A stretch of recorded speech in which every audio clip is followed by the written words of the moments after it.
سلام، وقت شما بخیر. به مجموعه خبری امروز از اداره تحقیقاتی و نشراتی روج خوش آمدید. در آغاز سرخط خبرها: آغاز پروژه سکی 3 میلیون دلاری سازمان ملل و بانک توسعه اسلامی در افغانستان، راه اندازی روند دیجیتال سازی آثار تاریخی در موزیم زون شرق کشور و جان باختن علوی درستیز قوای مسلح لیبیا در پی سانحه هوایی در ترکیه.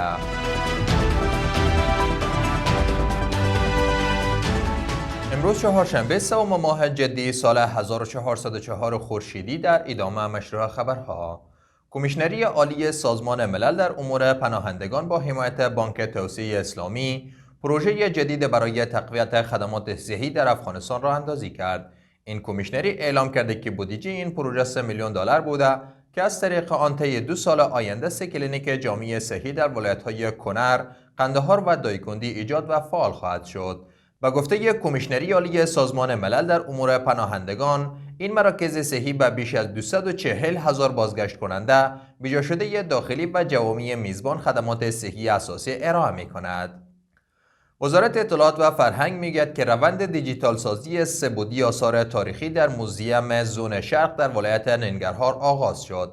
با گفته این وزارت، در حال حاضر 1420 اثر تاریخی مربوط به دوره‌های مختلف در این موزیم نگهداری می شود که دیجیتال سازی آنها نقش مهمی در حفاظت این آثار خواهد داشت.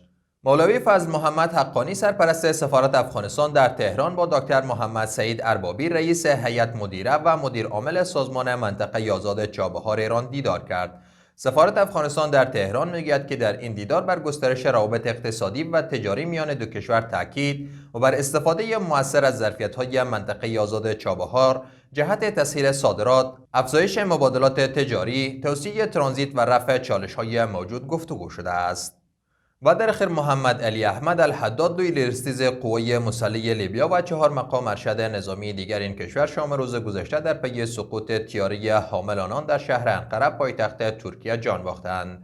علی اریلکا وزیر داخلی ترکیه گفت که طیاره حامل آنان دقایق پس از برخاستن از یک میدان هوایی در انقره به دلیل بروز نقص فنی ناشی از قطع برق دچار سانحه شده است.